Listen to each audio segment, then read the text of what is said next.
Hey everyone, welcome back to the Ceres podcast. Today I'm joined by the whole Pod Squad team, which is a bit of a miracle considering I nearly messed up the dates again. I don't think anyone here really needs an introduction, but it's great to have everybody on. Plus, we've already locked in the dates for the next 2 episodes, so as long as there's no force majeure, you can expect the full squad to be back for the next 2 episodes of the Pod Squad. At Ceres, we're always working on something special. And we have created, if you're a regular listener to this podcast, you will know we have created a powerful suite of calculators to help break down the costs of running a business, especially a fish and chip shop, and to help boost your profits. Fact is, if you don't know your numbers, you're sort of flying blind. You don't want to sort of guess and wait for your accountant to tell you you're wrong 11 months later. These calculators give you a clear picture of your business finances so you know exactly where your money's going.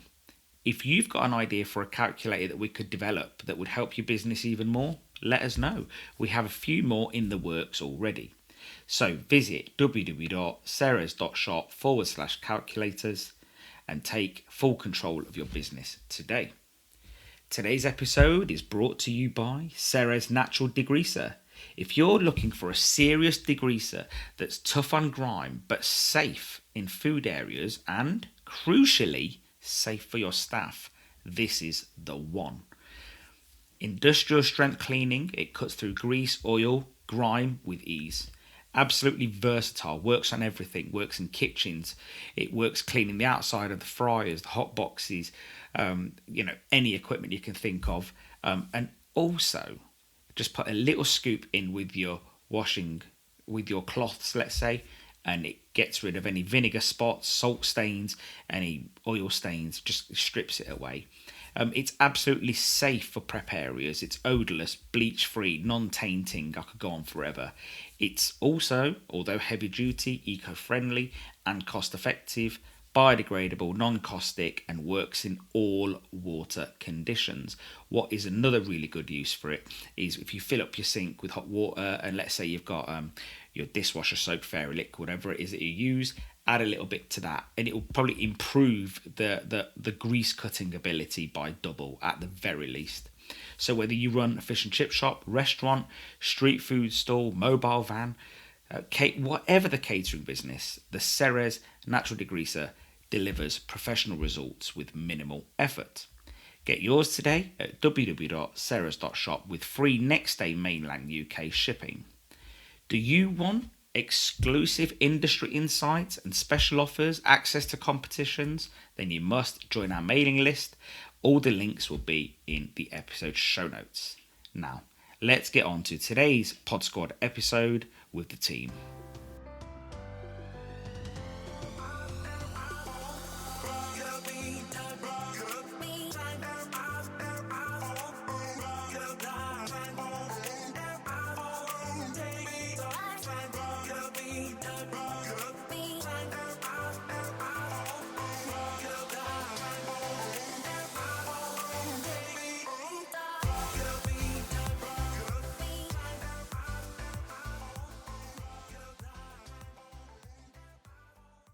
Afternoon, everyone. Good afternoon. Hi. Hi, Stel. Hello. What is up with everyone today? And we have a full house. Yeah, we do have a full house. Kelly, thanks for joining us, mate. It's all right. Someone had to come and control you by the sounds of it. Yeah, well, it's my fault, isn't it? I've been messing everyone around lately with dates. Someone should buy you a bloody diary. Yeah, what is it you said in the last WhatsApp group? Once we agree a date, can we pin it to the top, please? And I was thinking, please. But look, David's got a physical calendar. But I was diary, yeah. And I was saying to David Nicolaou the other day, my diary moves so fast. And then when we pin a date and one person says, oh, let me just come back to you, my brain has already moved on. I'm already bored now. Let's just 26 already. Yeah. So it's but yeah, I am very sorry, Kelly, because I've messed up. Okay, well, it's good to be back, and yes, I look forward to today. Well, you weren't gone. It was just my fault for messing things up, and so. But I didn't like to say, but It's lovely to have you here. Thanks. Yeah, well, you do need to keep everyone in check because things just go off crazy when you're not here, Kelly. I've heard. Yeah. So the first topic for discussion today, guys and ladies, is the Fish and Chip Awards. We were there, what was it, 10 days ago, give or take? Was it 2 weeks? I don't know, whatever. It was few weeks ago. 3 weeks this week, isn't it? It's And 2 a few weeks ago, isn't it? Now? 2 weeks ago today. Yeah. And I just want to start it off by saying I think they did a good job. I was very happy with the proceedings. As an event, it was fantastic. Yeah, well done to them. I think as an event, I think the guy who was talking again, Matt Baker. Brilliant. Yeah, Brilliant. He was surprisingly good. Very good. Yeah. He'd done his homework. He obviously has got connection with the land, and he took time to find out what it was all about, what it meant to the finalists, what it meant to the winners, and what it meant to the industry. And I think he did a great job. And I do hope he gets invited back. And I think by the way he was on stage, I think he would want to come back as well. Yeah. And the only person that he insulted was Rob Beckett, which was good. Well, it's better than insulting the whole room. Well, yeah, exactly. Yeah, everybody in the industry. Yeah, absolutely, it was good. Did you hear the bit? Did you hear the bit at the end when he said any Yes. complaints? Tag Rob Beckett. Yeah, if you like what I did, my name's Matt Baker. If you don't like what I did, my name is Rob Beckett. I thought it was really good. That was sweet. 'Cause he's obviously listened and learned from last year. They've obviously had a conversation about. Oh, I'm sure it was briefed. I'm sure. Rob Beckett was. The reason that Nigel Barden doesn't present anymore. Well, he sort of does like a semi-presenting. He did the voiceovers Yeah. for all the categories. He was at the back doing the okay. voiceovers. Although I was wondering what box did they hide him in, because I couldn't see him throughout the whole thing when he was doing his It was voice. at there was a control room. There was a control table at the very back of the room, and he was stood there with the I guys. quite like him. Yeah, yeah. Yeah, it seems to be all right. I went vegetarian on the day and had Good mushroom. choice. I had mushroom and spinach Wellington as my main course, and it was delightful. So if you're fed up with a fish dish, as you know, you may well be, having eaten it for 3 decades, it's not easy to cook fish for 300-400 people and make it taste nice. It's an enormous ask, and it was as expected. It was as dry as a bone, really, mine. And it's a shame because we're there to honour, fish, and it's not exactly doing any justice. And fish is hard, though. I think it is. It's impossible. And Mine was great. Mine was really good. So should have sat. where were you sat? Should have sat with you then. I was sat. 49. Yeah, in fairness, I was in David Miller. McWinnis. In fair to you, David Miller, yours would have been lubricated with copious amounts of wine. Well, just a very quick one. Did you hear about my? Oh dear me. So I arrived on the Tuesday.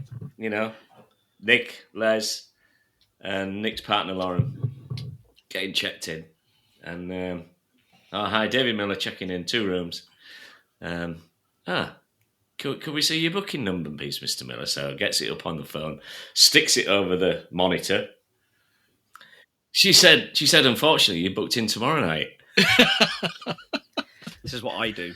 So I just suddenly went, "Where's Nick?" I said, "Don't tell him, for Christ's sake." So off she went to the manager, came back to me and said, "Well, we can upgrade you, but it's £600 each room to a suite." I said, "No." I said, "Forget it." I said, "Well, what about, can we bank the room and use it later on and we'll go to another hotel?" "No, you can't. It'll be used up." Anyway, upshot with a load of toing and froing. Basically, if we could got another room over the hotel over the road, which is owned by the same company, on our favourite site, booking whatever, and it was about nearly 500 quid. So we managed to get a smaller suite and was able to upgrade for 200 quid a room. So it cost me that. But I think what I nearly fell off my seat. Obviously, my wine had gone fairly quick. And I just basically said, "Oh, we'll have another bottle of the wine on here." So this little man touches up to me and he says, "Would you like to pay now?" I says, "Yeah." Gets my phone out, just pays it and gets it back. Pour the wine, and I looked at the bill. I nearly spilled my glass. I just started to shake. And I thought, Christ, we're only into the starter. We've got another 3 hours to go. 72 quid a bottle. Damn. Mental. You're drinking gold. I know. So I should have said, how much is it? So I've learnt a lesson there. You never stop learning. When you're at a table in a hotel, always ask how much the bottle is before you say, "I'll have it." Wow. Anyway, Or sorry. charge it to someone else. But I thought it was brilliant. Do you Yeah. know the little bits I liked that were daft? I loved the way you had them little bands rather than messing about with badges. Well, but before you go on there, though, because you mentioned the bands, I walked all the way downstairs. No one told me upstairs what the band was for. Me too. Yeah, I walked all the way downstairs. I just thought it was like one of those fitness bands. Obviously, they're giving it to the wrong person. So I walk all the way downstairs, all those flights of stairs. I get there and like, sorry, sir, you're not allowed in. Like, not being funny. It's not a Justin Bieber concert. People ain't trying to get into the Fish and Chip Awards without a band or a ticket. And also, they weren't being selective who they gave the bands to. So if I wasn't meant to be there, I could have easily just got a band and walked in anyway. There was literally a bowl of bands and you'd help yourself. And that's so I went upstairs and got loads. And I gave some to Rob Fury, Lisa Fury, Nigel Hodgson, Fred Cable. Because they were all waiting at the bottom. And Possibly depends what time you got there, because there were loads of them there giving them out. No, they were, but no one said what they were for. Like at one point, someone came up to me with a bowl and just didn't say what they're for. You like the band, so go on then. Sorry. Yeah, and then I also like the way the table was digital rather than looking at lists and having to find your glasses and go, which table am I on? Oh, I thought you meant it was a digital table, like a hologram. No. And then the other bit I really liked was the bar afterwards. That was good. That's not like you. That's really out of character. Well, I wasn't supposed to be going. I got a late-minute ticket. I was invited through Mark and through McWinnie's. And can I just say, Mark, thank you. And what a fabulous family they are. Absolutely. I've never been made to feel more welcome. Mark, you couldn't have chosen a better person for that table, because David Nicolaou loves talking about sausage. I never mentioned sausage. I stayed away from sausages completely. I was told not to mention, don't talk about your sausage. Mark said. On pain of death. I made a mistake, actually, because I told Mark this, actually, Kelly. So Kelly asked me if I could email. Who's the sausage company, Kelly? Blakeman's. Mark introduces me to the guy from McWinnie's. So I'm like, I think we've emailed you recently. My brain just went completely It just went to general sausage. Just sausage. All I thought about was sausage. Well, there's two people that make sausages in the industry, so you've got a 50-50 chance of getting it right, eh? But no, they were really lovely people. Did anybody think it went on a little too long? No. Did you know? Because I went slightly numb. I would say the only thing I would say is that in response to that, David, I would probably say that the sponsors obviously want to say what they want to say. They should do. And I think what is also amazing, we haven't referenced, is that they let people that in the top 10 say a little bit about their business. I did like that. Yeah, I think that was a really good thing. And I'm just thinking. I know that they're on a timer, but obviously they've got to get out of the way for the Kebab Awards. But would it be nicer if they sort of did some awards and then had a little break? And then did some more, so people could move around, go to the toilet. It just seemed to be a long stint. I think they've always been long, to be honest. And I think about 3. Break it up a little bit, or I do think that they're probably just going to keep fine tuning it. And it was very good. Yeah. Though. It was the best I've been to for a long time. Yeah, it was. I was seriously impressed, and obviously there was, obviously Leslie and Gisette were working the side of him, getting everybody organised. I mean, they never sat down. No, they were fabulous. Was there less tables there this year than last? I have no idea. I didn't count. Because I'm sure the last time I went, which was 2024, there was 70 odd tables, and I think we went up to about 52 or something. I might be wrong. I have no idea. But it just seemed to be more room round the side than there were. Yeah, we're an awful lot closer to the people that were going up for awards last year, because I got I was like saying well done, because I was right on the edge. I don't know. It just seemed to be less attended. Yeah, no idea. I think it's probably just ideal. A sign of the times, I guess. But it was great. It was fabulous. I thought it was just right. I thought there was no when you opened them negatives at all. doors, it was a sea of tables, loads of people. Yeah, and I thought it was top draw. The wall-to-wall screens were fabulous as well. Yeah, it was really, really well done. Yeah. No, and give them credit, because they have made adjustments to the award process as well, and it seems like are we having some effect? Because we've said before that they probably should be seen. There should be mystery shopping people before they get in. We've said perhaps they should use the top 52, so they've got 50 candidates there that are already mystery shops, so they know the quality. Just some of our suggestions that apparently nobody listens to at the NFFL are landing. Don't know, mate. No one listens to me, do they? Is that a possibility that we are affecting change through discussion and discourse? I hope so. If that makes you feel better, then yeah. It gives me a warm glow to think that we're having some sort of effect. Maybe it just means that they're just reviewing the internal data they're getting, and making adjustments. Yeah. No, I agree with you, Stella. I think it's a learning curve for them. Absolutely. Obviously, it's the third year in now, and if this is what they've learned from the last 2 years, then next year's can only be better. And I've got to take my hat off to the NFFF. I thought it was brilliant. I enjoyed every minute of it. Absolutely. Me too. Can I just also say that when, because obviously I came back and I was listening to GB News early morning, and there was Will. Is it Graham, his dad? Yeah. Graham. There was Will and Graham and the chap from Bells. And He's Graham as well. Is he Graham? Spelled Okay. with a H. Oh, okay. And obviously Andrew was on GB News. And the messaging seems to have changed from, we've had sort of obsession with price for the last 3 years. And obviously everything's gone up in the economy, from top to bottom. I mean, it's not just us as an industry. But he started talking about the fact that it was a great value for money compared to other cuisines, and this messaging now that we've changed to value and value for money and the hero in this national dish, it's so much more refreshing than someone saying, "Oh, there's 3,000 shops going to go under, and we need help, and we need this, and we need that." And it's refreshing to see that we've moved beyond that now. We've got some positives being spoken on telly as opposed to. Well, I actually think it's not only negative. Positive, but it's the truth. Well, it is. I think that's the other thing. It is genuinely the truth. I can't think of another cuisine that is so unprocessed, unadulterated. I agree. Yeah. Absolutely. You're not mincing it up. You're not hiding anything in it. I've always advocated that the Fish and Chip Awards should be about celebrating fish and chips and celebrating the winners and the people that are moving the industry forward. It's all about the winners, and it's all about the positive messages of fish and chips. It should never be hijacked for the political arguments. And I think there was a shift this year. Well, we've got a new government, haven't we? So we've now got a Labour government, and perhaps that's a sea change in attitudes, because we've got a 13 years worth of the old guys have gone, and then we've got somebody to be new in place. So I don't know if that's got anything to do with it.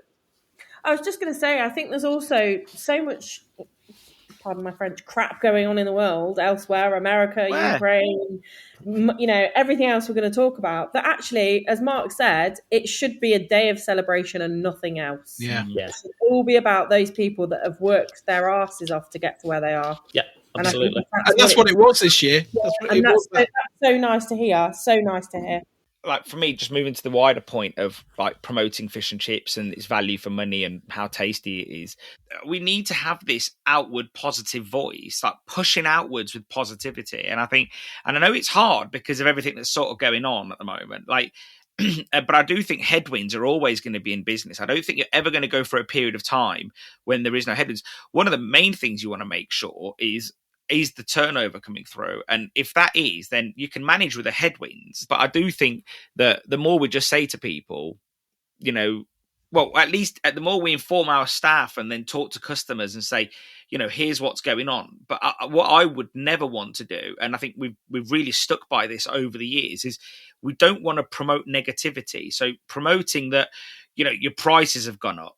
And I say this to anybody, whoever's listening, you don't see McDonald's do it. You don't see Greg's do it. You don't see Burger King do it. And there's a reason. There's a reason why even when they put prices up, they're shouting about their meal deals or their box meals. Yes, the prices have gone up, but they're not talking about that. And I think that's on purpose. No, it is on purpose. It's not even I think it's on purpose. If anybody's listening to this, and if anybody saw that GB News snippet, I think the words that I'd be using all the time is value for money, great value. There's nothing better than fish and chips. And yes, there is, price increases on cod, and haddock will likely follow because it always does. It's never too far behind. It'd be crazy to tell people about it before they come in your shop and then make them not come into your shop, because that's all that's going to happen. Yeah, you don't want to put any friction in the way somebody walking through your door and spending the money. And you've got to make sure that when they do spend the money, it's bloody good. Yeah. That you're not knocking out crap, that you are knocking out an absolutely top-notch product. Absolutely, guys. I think, again, well done to them for the positive media messaging. Mark, I listened to you do that podcast with Will. The night you did it, I was obviously on the line. And I don't know if I was a distraction to you both, actually, because I was sort of typing away on my computer in the background, although I was on mute. I thoroughly enjoyed that. I thought that I only met Will at the awards. Me too. And he just seemed like a genuinely nice chap. These three have got it in their workflow to listen to over the next few days. I just thought, genuinely nice chap. And I heard a lot of good things about him for a good friend and customer, Martin. Martin's got a shop in Billingham, really good fish and chip shop. And he spoke nothing but great things about those guys at Yarm Road. And I think that's when you know that they're nice people, when someone who is quite nice. David, Martin Robinson as well, don't you? Yeah, I do. And I know Graham and Will. I've known them for many years. And, I was so delighted that they picked that award up. They really, I know when they've done like the QA and all that sort of stuff, they've tried to be the very best all the time. And obviously they moved up the ladder last year and they've gone and nailed it this year. And I just think they're really nice people. They still work really hard. Will's like a bit like Nick. He's taking over from Dad. And I think it's just great to see. It really is. Yeah, we tackled some interesting things during that podcast. Will's really inspirational. He's clearly, riding a positive wave at the moment. And listening to the podcast, it kind of bleeds through. It's really good. We talk about MSC and the challenges that we've got in making MSC work. We bounced around a few ideas as well, and he was very open and in explaining what he thought being a champion was all about. He's very up for anything really in making his year count for the wider industry in promoting fish and chips. So, he's a very safe pair of hands. He's obviously, diplomatic as well. So he can talk about prickly subjects and manage them really well. I think he's a full package. You can see why the judging panel picked him, but he was in with some really good competition as well.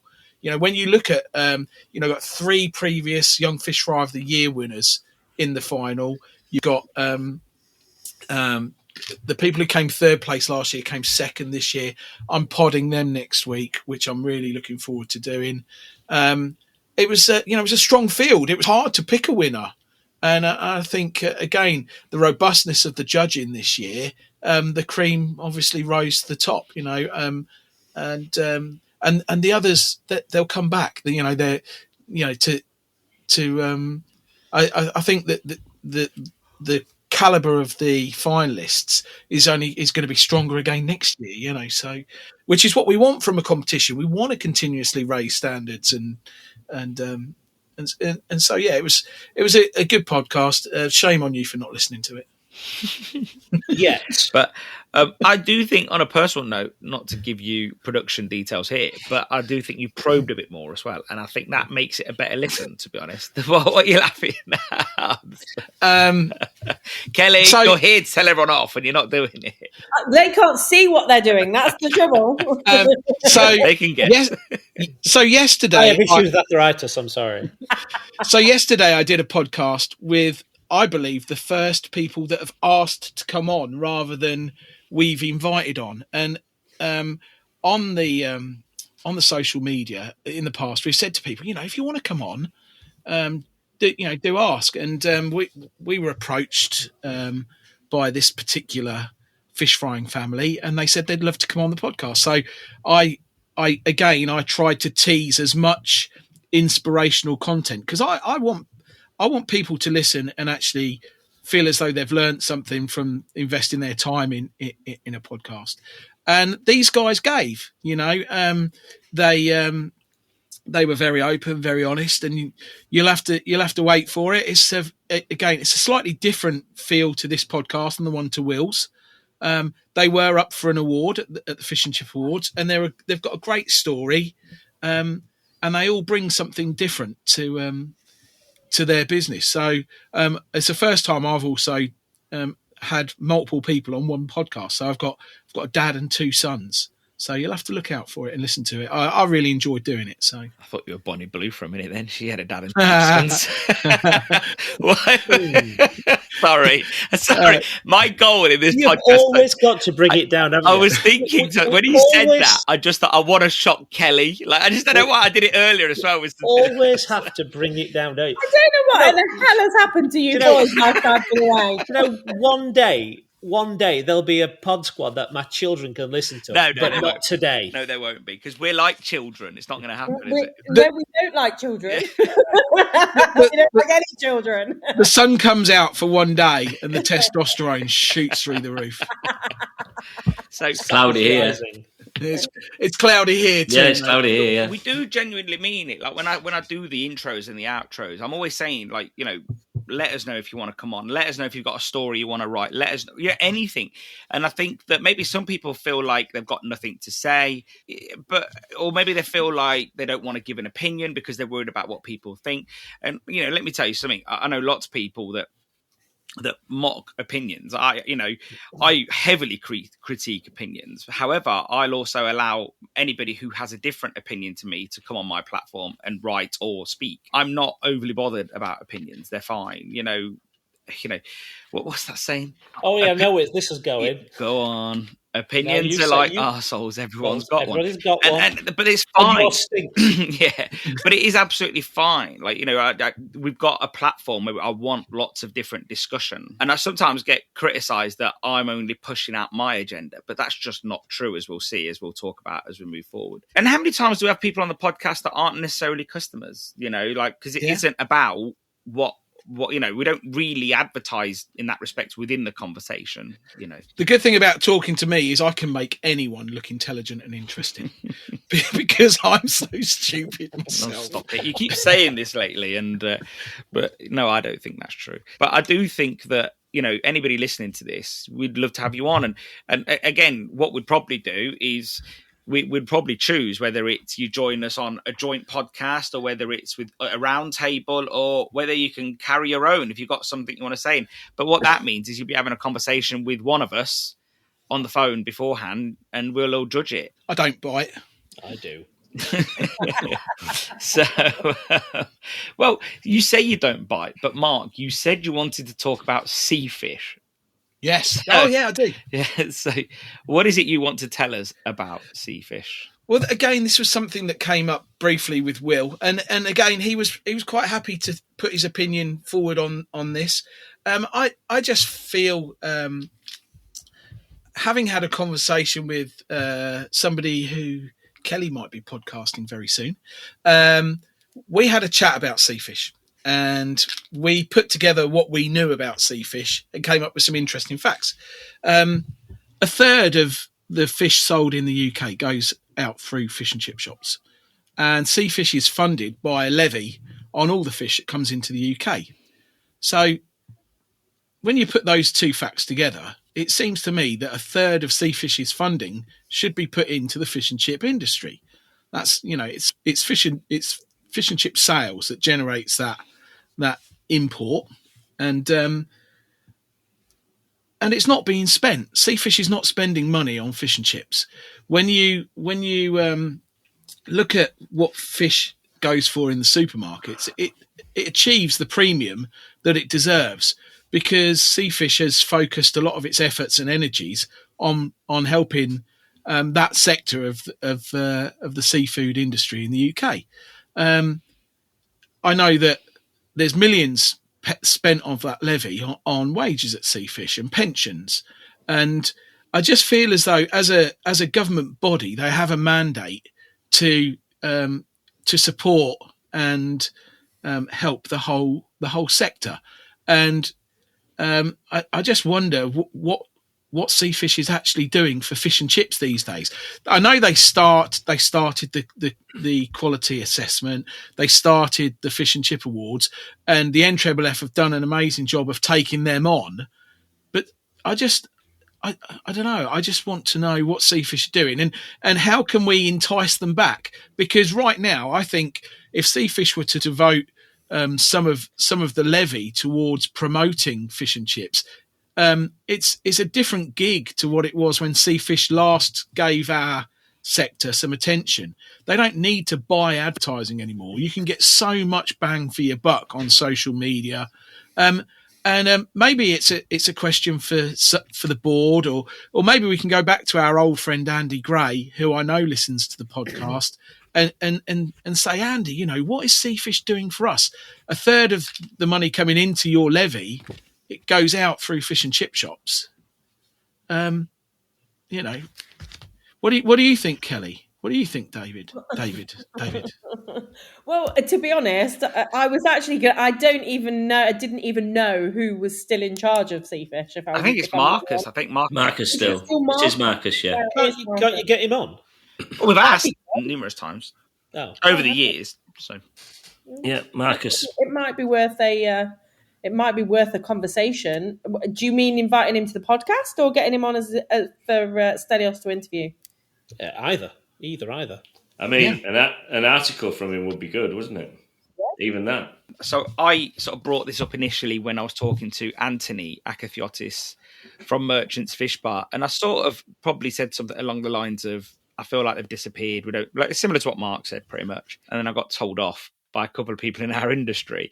I was just going to say, do we not think that it's just one of those things? It's a magical government pot that, yes, he's there, but it's being used elsewhere. I mean, I think you're right. I think from what they're saying, it is being used elsewhere. They've pretty much gone completely operational. So I got sent two of their reports. One was called the Seafish Industry Authority Annual Report and Accounts, and one's their annual plan. So they said their key priorities for 2024 to 2025 was ensuring a safe and skilled workforce. They invested in training programs, etc., facilitating and promoting international trade, supporting for frictionless trade.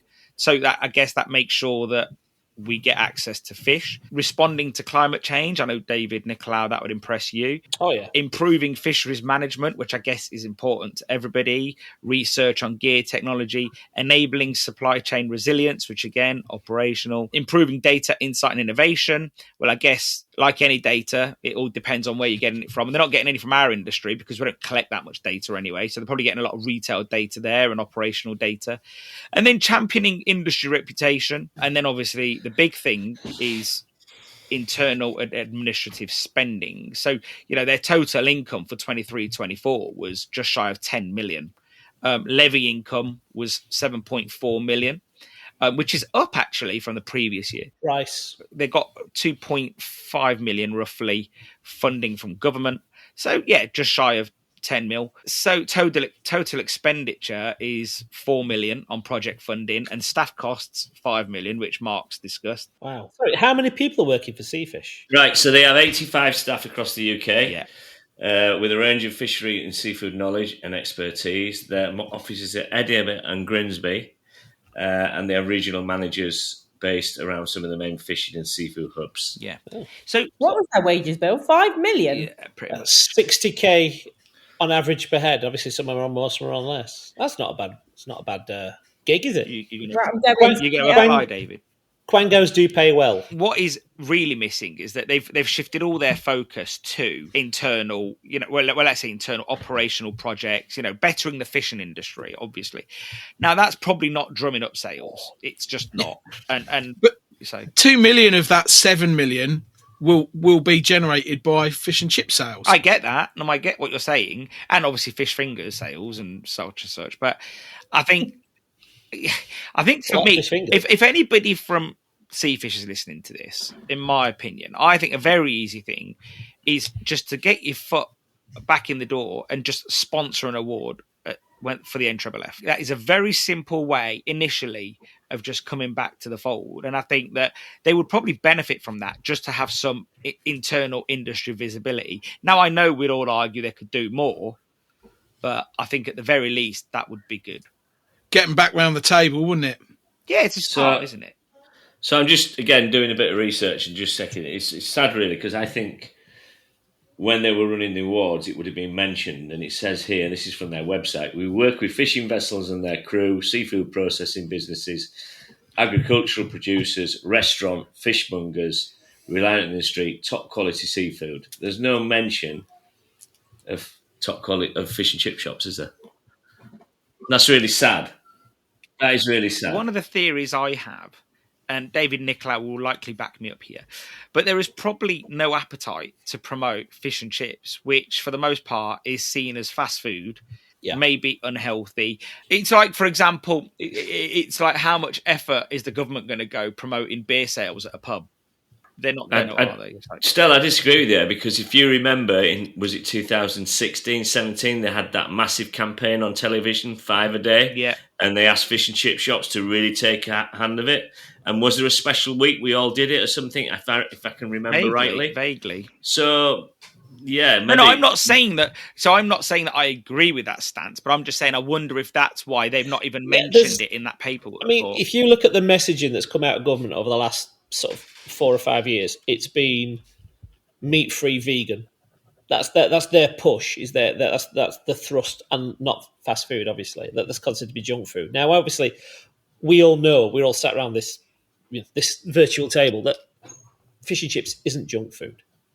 It's not ultra processed. It's not.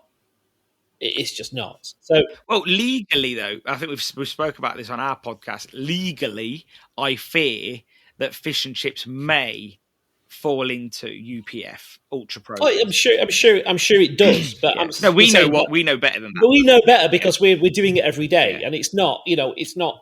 The buns aren't made, 2,000 miles away in a factory and stored for 3 years. That we haven't got 9,000 fish into single patty of, like I'm other going to tell you have. now, I haven't got an issue with UPFs. Like, I absolutely adore some of them. Like, one of my most favourite foods is probably the cheapest thing you can buy that is a UPF, and that is, the Maggie curry noodles. I'm obsessed with those things. Like, and I'm sure you will lead a long and healthy life. Well, the Asians eat it all the time. Yeah, okay. So would you like to say that again? People in China eat them a lot. They consume lots of them. Thailand. That's a bit more specific. Good man. Yes, there you go. Yes. I've been to the Pot Noodle Museum. That was interesting. Oh. Sorry, what? The Pot Noodle Museum. There is one? In Stop it. Yeah, there is. Yeah, I'm going to take my son. Yeah. No, you'd have to go to Japan, but yeah. Do they do an organic version? Stop it. Organic UPFs. Yes. Yeah. You're down for that. Yeah. No, I if I go shopping at the supermarket, I think they should have a chemical-free aisle opposed to there's no such thing as a chemical-free aisle. That is literally, you'd be locked in a room with nothing, because there's no such thing as a chemical-free anything. Cook it from scratch. Yeah, but that's still got chemicals in it too. So, but the thing is, what people don't quite get is that I think, and I've said this to Mark Petrou on podcasts in the past, and maybe even touched on it with you, David Nicolaou. Yeah, I think that we've become a snobby nation. Yeah, to call any food UPF or whatever, that is snobbery at its highest form. And I think that people will eat what they eat. One thing I distinguish that shouldn't be called food, and I think I said it to you, Mark Petrou, a few years ago. What shouldn't be called food is chocolate, sweets, cake. These are all treats that shouldn't enter. Yeah. Now, we all like them, but they are treats. Yeah. And the problem is they are literally under the food category. So for me, they should be 30% VAT all day long. These monster drinks, they should be like 40-50%. Do you know what? I spoke to somebody who came in the shop the other week, and she said that she doesn't eat anything that was invented after 1971. So she's never had a McDonald's, KFC, Burger King. She's 76. She looked 56. And she just said, I don't know if it was made after 1971. I'm not eating it. Well, that's impressive, But how do you go to a restaurant and well, you can go to a restaurant and have a steak, can't you? And a Black Forest Gatto. Yeah. But you don't have to go to a McDonald's and have something that's, obviously that's processed. And prawn cocktail starter. Yeah. Served in a wine glass. We're not talking about recipes. I think she was talking physically the businesses. Oh, sorry. KFC, the McDonald's. Well, McDonald's was established in 1940, so she might as well treat herself. Yeah. But no, I just think, I think it was generally the sentiment as opposed to the date. Everyone talks a good game, yeah, but in actual fact, and I've seen how healthy Kelly and David are, if I'm honest. And sorry, David Nicolaou, if you look confused, I meant David Miller. Yes. But no, genuinely, I think exercise is a key thing. And I remember reading about this Italian diet called the Pioppi diet, and pretty much it's a Mediterranean diet. But what happened was they noticed that a lot of people in this area of Pioppi in Italy lived a really long time, and they just tried to observe and see what is it these people were doing that was making them live so long. And it was pretty much because they ate whatever was there, whether it was vegan food, meat, they'd go through the whole range of foods, but sometimes they'd treat themselves and have whatever the local cuisine was, let's say. But the main thing was they walked everywhere. And Pioppi is really hilly. So and no one gets a taxi to go to the supermarket. They just walk up and down. And, you got old ladies living there till they're 102s and, 98s. And you think, you know what, there's a lot to be said about our sedentary lifestyle. Even me, I'm terrible for it. So I think that...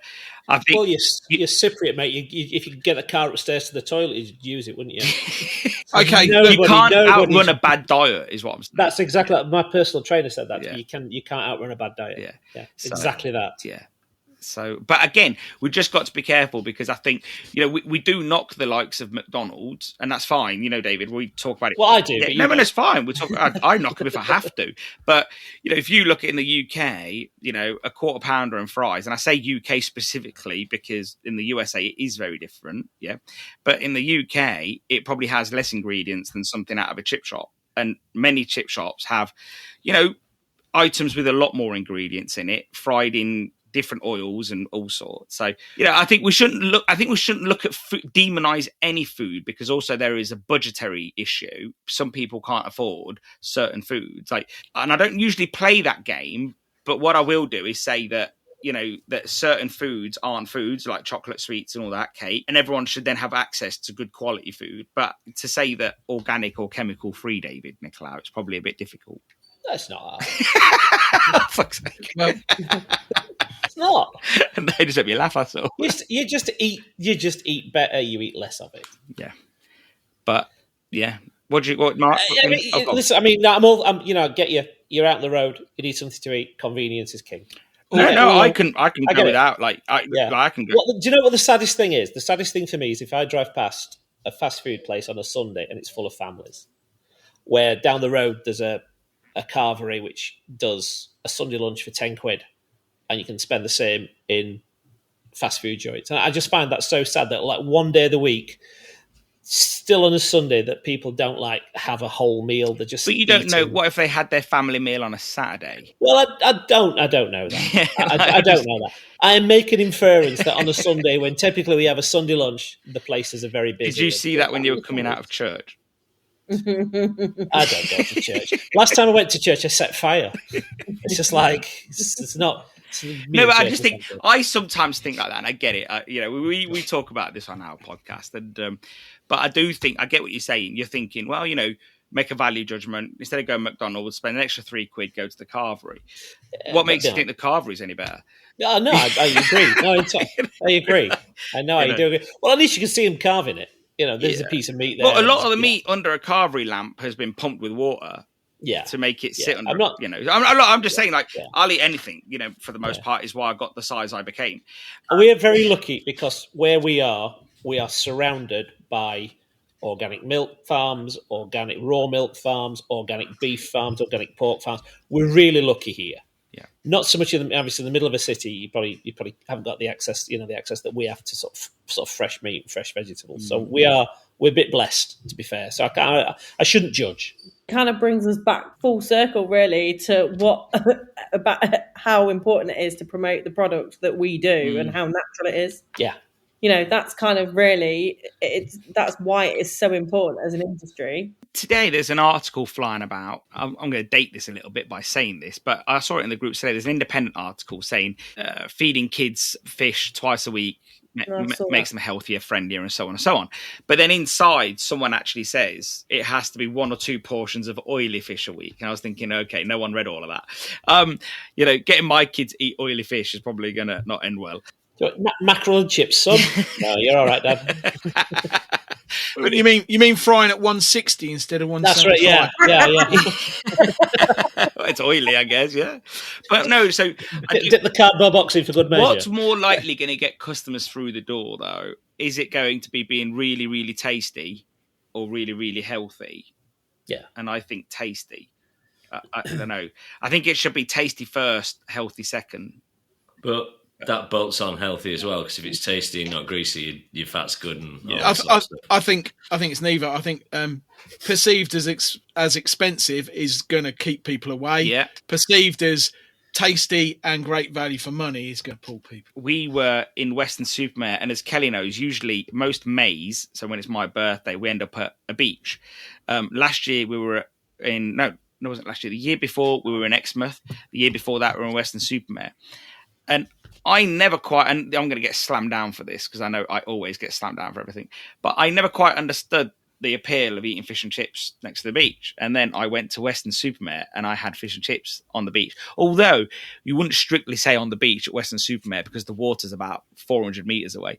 But it was a glorious day. And you know what? It is one of the only meals I can think of that I could fancy at any time. And I know I mentioned a while ago that it's not one of those meals that knock you away. However, it is a meal that you do almost fancy in any setting, because you see people having fish and chips now for their wedding. They get like Fishtastic does weddings with his mobile setup. A lot of people just ordering fish and chips to sit on the beach, to eat on a cold day. So what other meal can you think of that hits the spot on all those angles? Because let's face it, if it's a really hot day, do you fancy a Chinese? I'm not sure I do. I don't know about everyone else. And if it's a really hot day, I don't really fancy a curry or an Indian. I don't know. Do you? I don't know, guys. No, I don't. It's funny, and the one question we get asked all the time is, "Oh my God, how are you so busy?" The hotter it gets, literally. So, last Sunday was a maximum of maybe 16 degrees in the UK. Yeah. So the sun was shining. There was not a cloud in the sky. It was absolutely great, didn't it? It went from one I don't know, I was in a sunbed in Tenerife, but anyway. It felt great over there, though, I bet, Kelly. Yeah. It went from one extreme to the other in terms of trade because everyone comes to the beach. Yeah.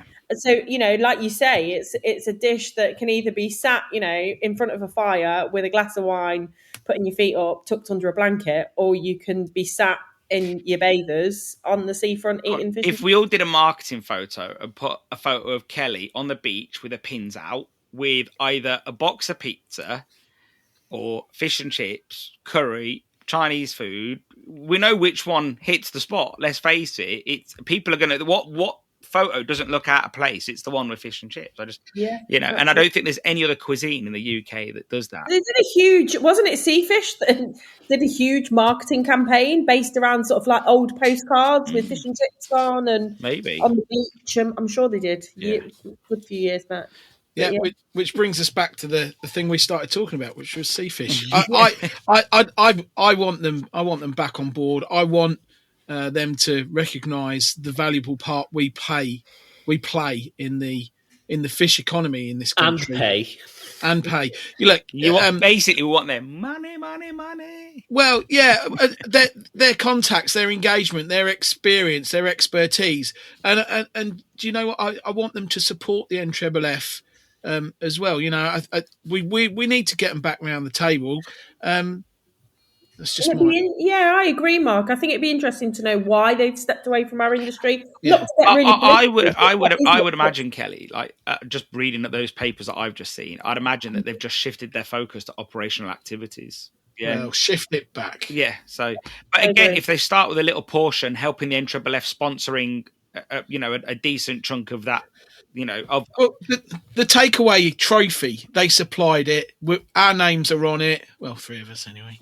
It would be not. Wouldn't it be great if it was the Seafish trophy? Or they got somebody. They paid for the privilege of delivering a 5-minute message about the seafood, the work they're doing in the industry, and they presented the trophy to this year's winner, and they paid the NFFF 50 grand. What a hole that would fill, in the awards budget. Yeah.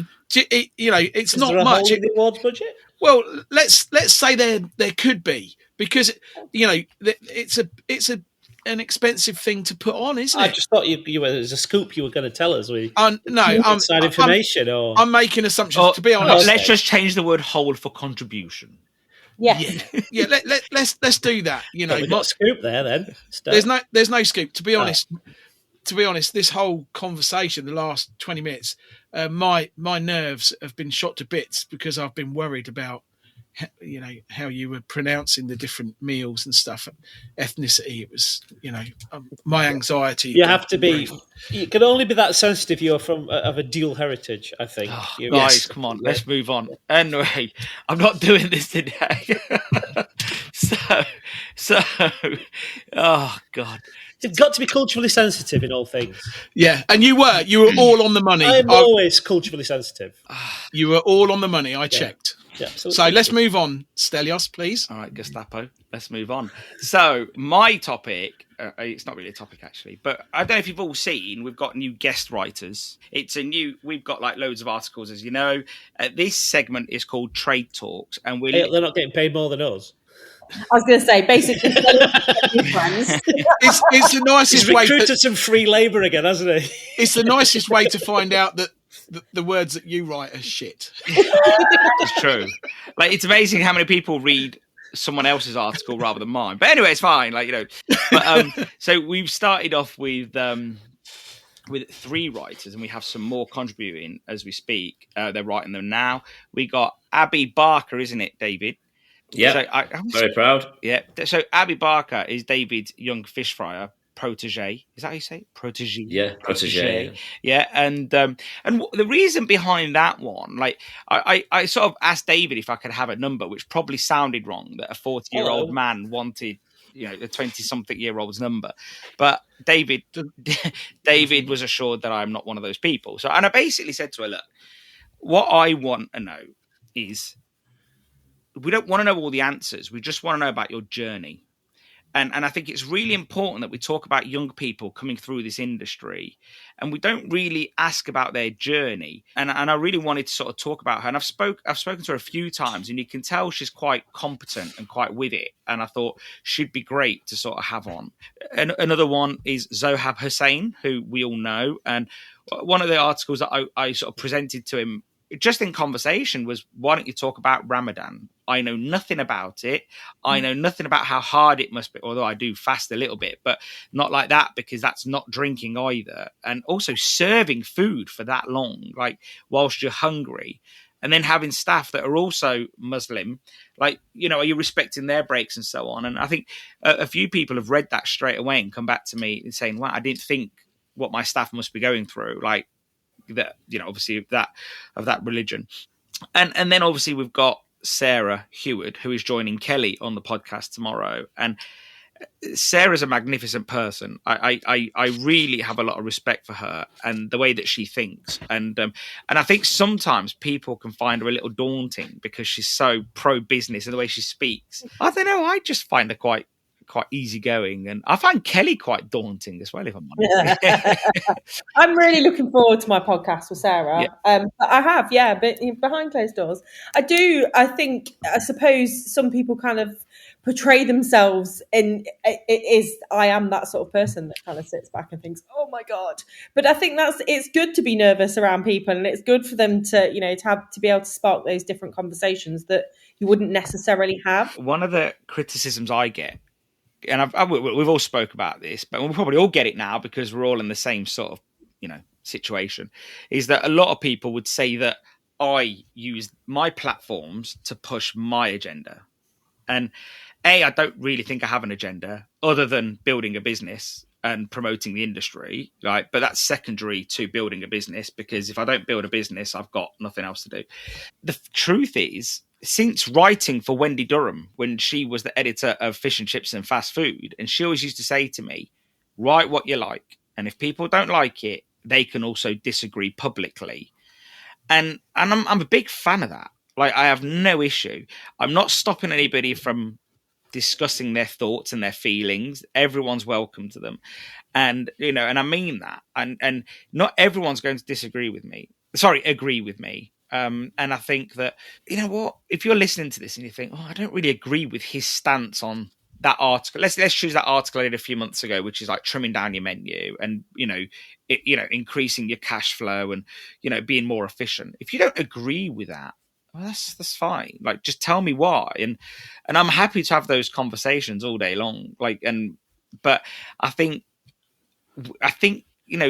one thing I said to Abby was essentially like, opinions are there to be heard. People can disagree, and that's fine. But I just think, don't be afraid of what's being said. Not everything we say on this podcast is gospel. Yeah, we are sometimes we're mixing it up with a bit of fun.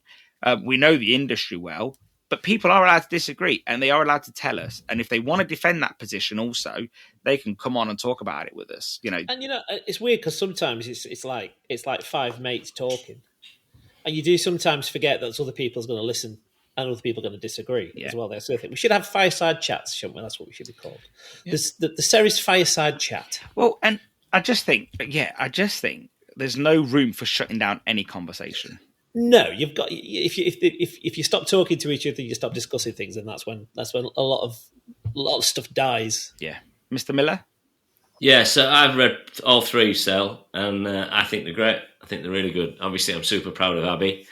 I heard she's got a good boss. I'm not too sure, but I'll tell you. Going back to the awards very quickly, what I thought was great is the Young Friars got a standing ovation. Yeah. Before it was announced, and I'm really pleased for Glenn. That was fan. Yeah. What a feeling that was for them. It must have been amazing. But yeah, I've read all your articles, and as you know, I do quite a lot with the mosque in York. We're going to the mosque this Saturday. They're opening the doors up for iftar, and just to show people really what it goes through. And to be honest with you, when they get to the end of iftar, they're mentally they are in a different place. They feel more closer to their faith and everything like that. And they get a lot out of it, but it is hard work for them. It really is hard work. Mark, a few points. Just going back to what you were saying just a few minutes ago. I got a friend of mine, Portuguese chap, who had a saying. Yeah, can I tell you what his nickname was? No, I won't. No, not on here. But he used to has a saying that's really stuck with me, and he used to say, "If you want to be a cat, don't hang out with the rats." And he used to say that to me, and I feel as though I've found my cats on this podcast, and I accept that everybody should have their say. And I think what we've created here, or what you've created here, is inspirational content that people can accept, reject, or ignore. And that's very brave, because I did it in 2006 with Chippy Chat, and I created an environment where we were able to knowledge share. And there were some people who didn't like the fact that had been created. So for you to conceive and come up with the Ceres podcast, if people don't like it, stop listening to it. Or if you don't like it and you disagree with it strongly enough, come on and have your say, and that's very brave. And love doesn't pay the bills. Of course you're running a business. Of course you want to sell product, but you have your little advert at the start of a podcast. That's it. You're not ramming your products down everyone's throat.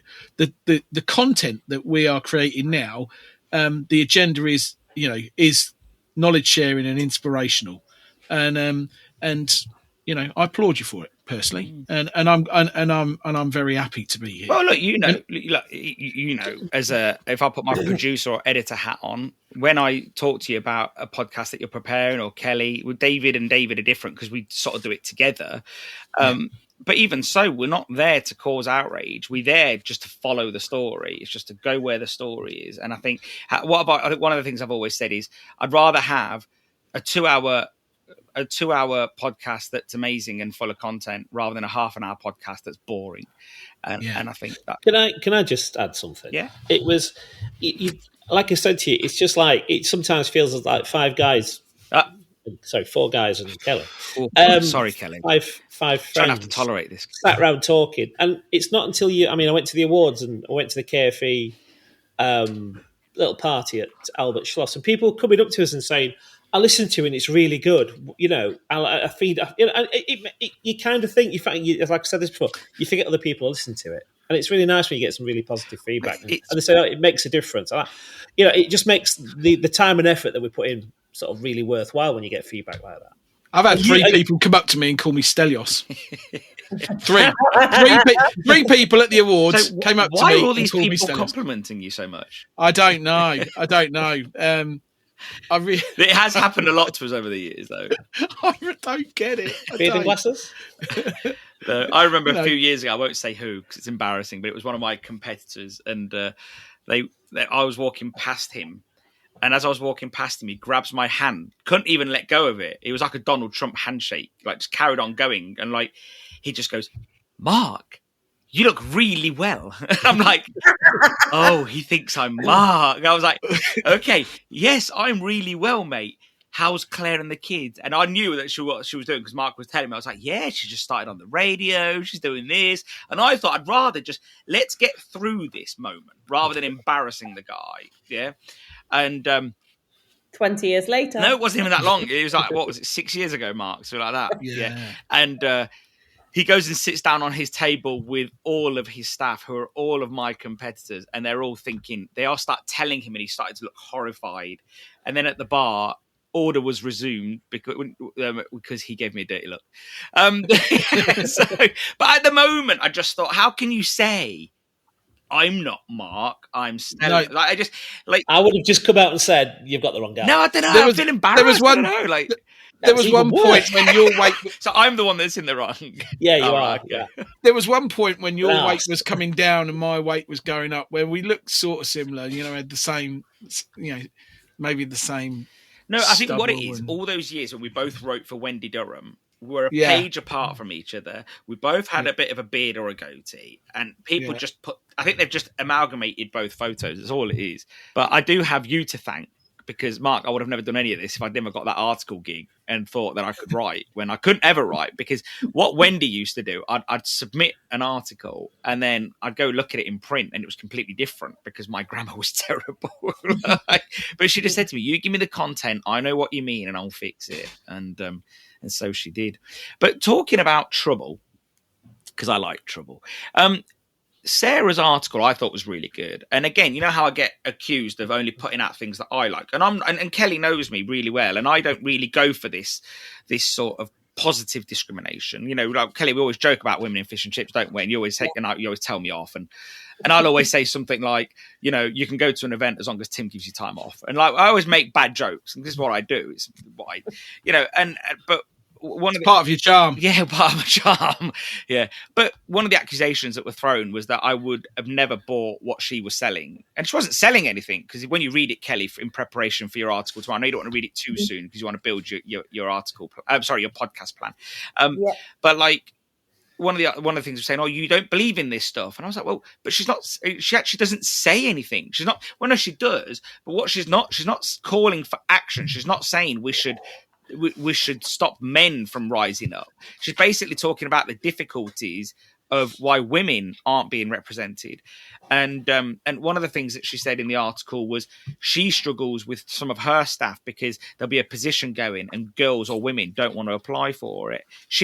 Nowhere is she saying that she chooses men over women or women over men. She's just talking about why women maybe don't want to do it. So I thought, you know what? It's a good place to have these conversations in these articles, but I wanted to sort of throw it all out to you lot, whoever's read it, that is. Like Kelly, I know you're sort of going by what we're saying here. I've read it. Oh, all right. I think I've seen the title, and I think the title sometimes people that sticks in their mind whilst they're reading an article. So do you think it's a bit clickbaity? Because I chose that article. I just don't. Maybe some people who've read it don't read between the lines. It's a bit like that to be rude. What is it? What is it they say? Never judge a book by its cover. I guess it's the same with articles, and you know. But I did choose an article that would resonate. So clearly, it's probably resonated a bit too much because some people are getting annoyed by it. But it's a really difficult thing, isn't it? Representation, because everybody deserves to be represented, but you shouldn't. I don't know. You shouldn't pick them because they are a category, if that makes sense. I think maybe if people are offended by the fact of, the sort of focus of her article, then maybe they don't understand where she's coming from. If they'd read it, they'd understand where she was coming from.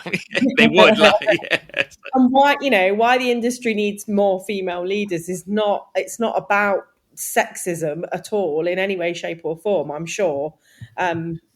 It's a very touch. And she pays absolutely great. I didn't find it offensive whatsoever. No. I thought it was, and she really pays good. Great homage to Briar Wilkinson, and again, because she was a leader she was a female leader ahead of her time, and that doesn't say there isn't female leaders in the industry. There is. We know there is. There's Rebecca Lord. There's a lot of great women. Caroline. Yeah, Caroline. Kelly's one. There's it depends where we look. Georgina Colbert. Yeah, Georgina. Great. Yeah, Leslie Graves. Graves. There's so many. I think I always find this conversation really hard to have because I think because I don't run my business as a sort of male-female dominance. Everyone is equal. That's what I had this conversation with Helen Edmondson around. Sorry, that's my. You just fault. added son to the last of her name. Because I know someone else knows that. Helen Edmonds. I had that conversation with her around International Women's Day, and the same old joke always comes up. Oh, International Women's Day. Why have they got to have? And it's like, in fairness, there isn't an International Man's Day. So I'm just I'm just noting for people listening. Yeah, you can note whatever you like. I'll still stand by what I'm saying. And she asked me, she was like, do you see a gender bias? And I'm like, no, I don't, because not within my shop. I don't. And I don't. Do you know what? I think Mark will agree. You got it, sorry, I'm putting words in his mouth. But females in our industry have been the backbone. Behind it's always been couples that have run fish and chip shops. It's very rarely. And I don't know, Mark. What do you think? I will allow you to have your say now. No, fish and chip shop of the year is normally couples or brothers. Sometimes it's brothers. But I think there are other minorities that aren't represented in fish and chips. But I'm not the person that's going to start listing the various minorities that aren't represented because, women aren't minorities. They make up half of the population. Actually, slightly more than men on the planet. A few more women.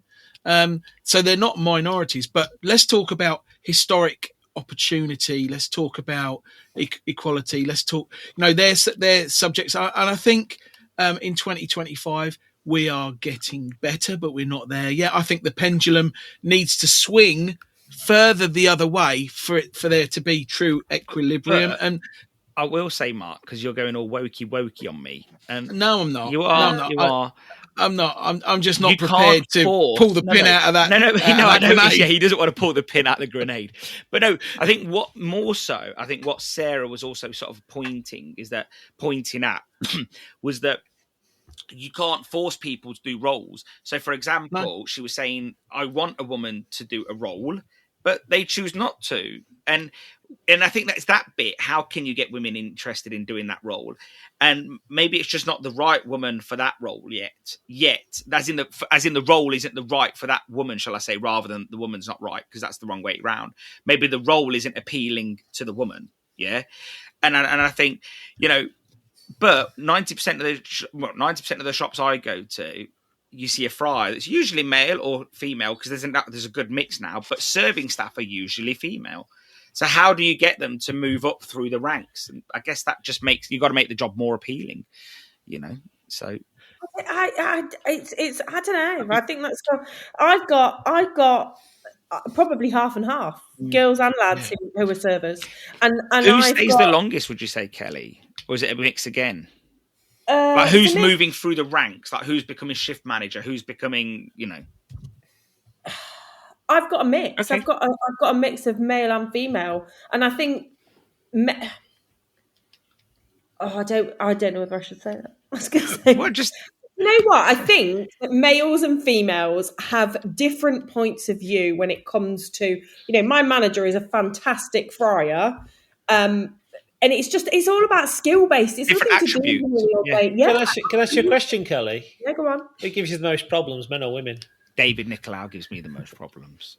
I do heap them on sometimes, don't I? Is that a genuine question? It's a genuine question. The fact that, because we've got like a mix, and most of our friends have been female, and it just depends.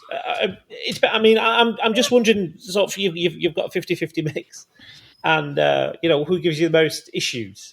I think that's a 50-50 split. Is it? Good. It's a very good answer. I think problems come from people, not sex. Yes, exactly that. Yeah. And at the moment, I think if you're looking at, I was advertising the job for a potato prep person. Saturdays and Sundays, I have someone who does Monday to Fridays. Obviously, Saturdays and Sundays are the worst 2 days to be advertising, and it's the worst day to be advertising. The 2 days for potato prep. It's like a melting pot of the two worst jobs. And basically, I had men and women split. I had a 17-year-old girl come in, and she came in and she went, "I can do this job," and we were like, "Okay, that's amazing." And she asked where the potato peeler was. In the potato peeler. I was like, no, you've got to lift the sack of potatoes into the... She went, "Well, I can't do that." And I was like, "Why can't you do that?" And she went, "Because I'm a girl." I'm like, this is the... And I was like, "No." And she was like, "Well, but my dad's a Marine, so maybe I will be able to..." So she was boxing herself in herself. Yeah. Exactly. It's self-limiting. But it's nice. I mean, I've just been sort of looking through that article. I'd be interested to see how the coaching is going for... when the to bridge the skill gap. Mm-hmm. So I'd like to see. I'd like to see what the results of those are. Going back before we move on to David Miller for a second, he just put his hand up. But it's like a school. This is. But one thing I'd say is I grew up with two older sisters and a mum in a fish and chip business, and I saw them all do everything. Like, so there was no, I can't do this. Like, and then me and my brother just followed suit because we, as Mark knows, we were slaves in waiting. So, like, the fact is that I don't think anyone should box themselves in, no. No.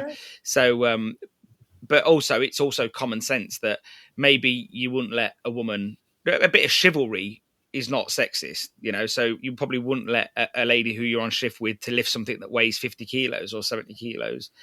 And the thing is that I think what's happened is that's become a bit of a, I'm a woman, do you not think I can do it myself? And I don't agree with that. Yeah. If something's too bloody heavy and a man's stronger than I am, just lift it. Like, let's not go. Although you're pretty strong yourself, though, Kelly. So you're pretty stronger than me. So yeah, like Kelly's like, I'm like, "Kelly, can you grab this for me?"